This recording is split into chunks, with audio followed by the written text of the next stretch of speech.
Hey everybody, welcome to another edition of Coalitions Getting Coffee during COVID-19. I'm really excited to have Eboney Roney on today. Eboney is the Titus County Juvenile Probation Program Coordinator.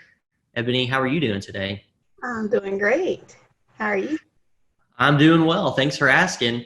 Eboney was one of the first people that I reached out to when I took on this role back in December, and she's been really helpful in getting the Titus County kind of coalition or net task force going strong. So Eboney, I just want to say thank you for helping me get that going, and I really am happy that I get to speak to you today.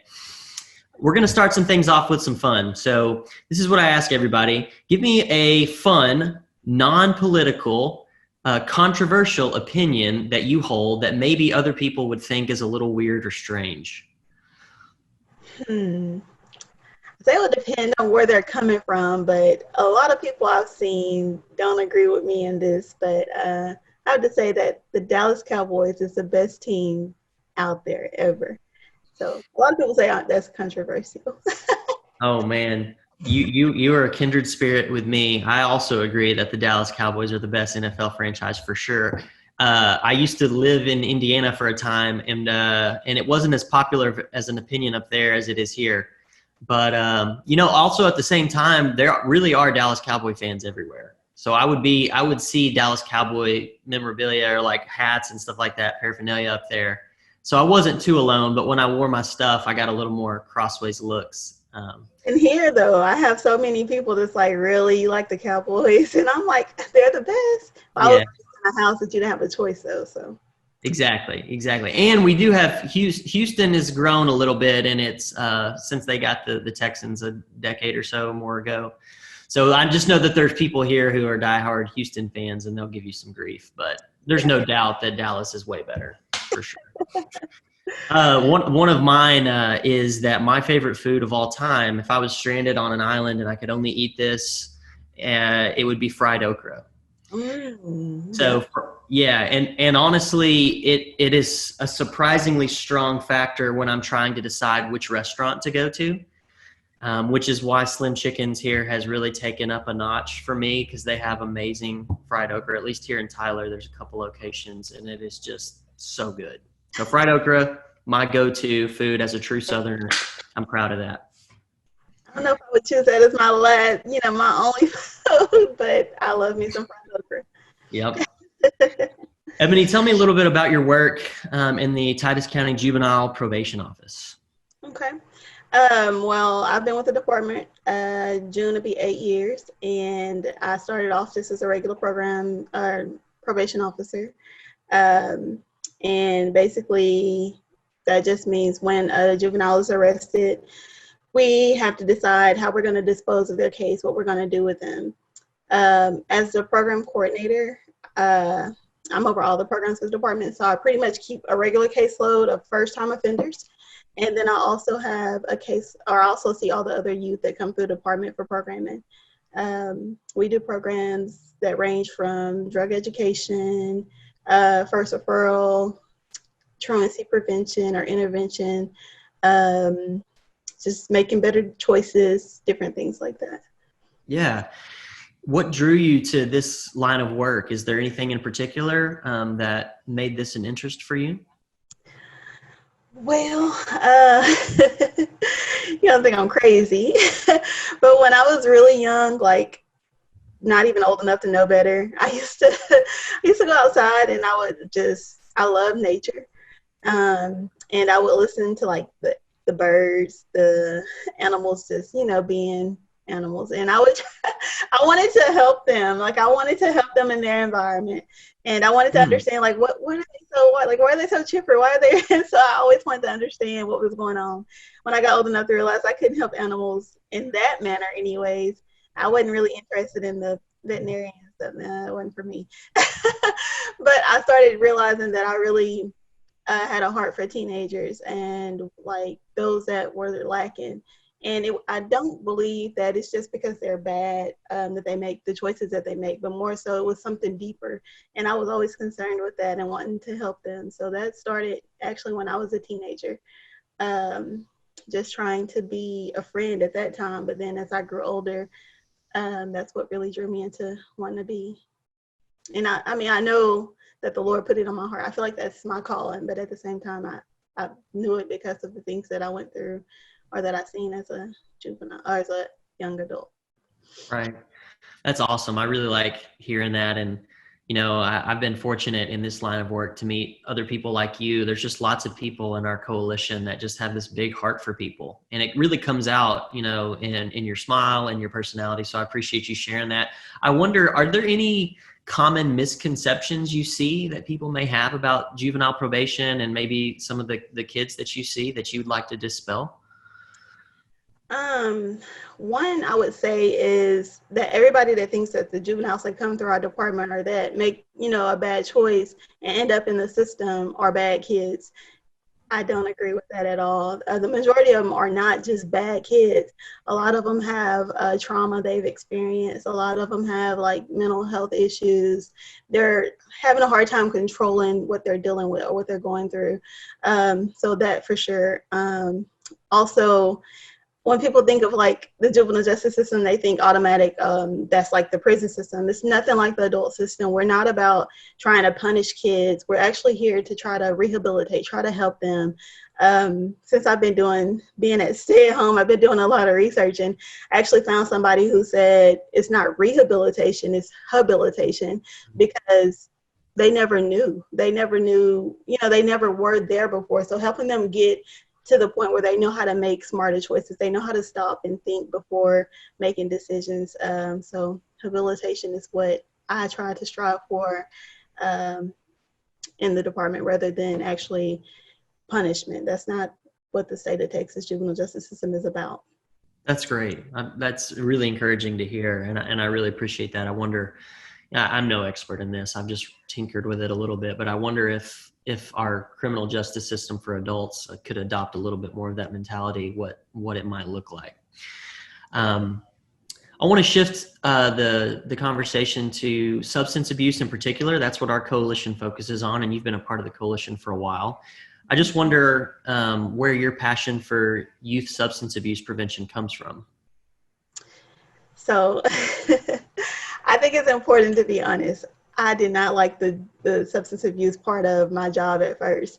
And honestly, it was because I didn't like the fact that you drug test a kid and then you want to like send them to get all these services that they really could probably get in the community.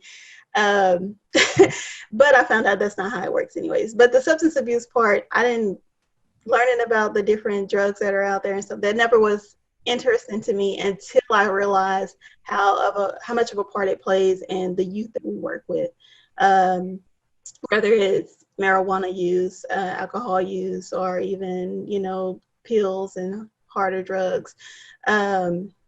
Once I realized the impact that it's having on our youth, that's what drew me in to want to be more proactive and trying to be a positive change agent in that area. That's awesome. Yeah. That's good. How are you in the organization dealing with the restrictions with the pandemic? About as good as everybody else. Oh man, it's different. Everybody's saying this is our new normalcy, and I'm okay with working from home because our department is actually working from home. We don't get to see our kids actually in the physical, I guess, in contact with them. But I see every one of my kids via Zoom or Doxy.me. So trying to squeeze all of these visits in to doing it. I thought it was going to be easy. It seemed simple. Just sit in front of a computer all day and talk to my kids' face, that way. But it's been different. It's been a struggle. It's very, I think, emotionally or mentally overwhelming. But overall, I mean, it's just got to learn to adapt. I think me and my coworkers miss each other more so than anything, and miss being around our kids. So. Yeah, that's good. It's good if you got a good work environment. If you're missing your coworkers, I feel the same way. We've been doing a lot of Slack messaging and Zoom conferencing, and I don't think the 4 or 5 of us have been in the same room in a while. So it'll be nice when that can happen again. Yeah.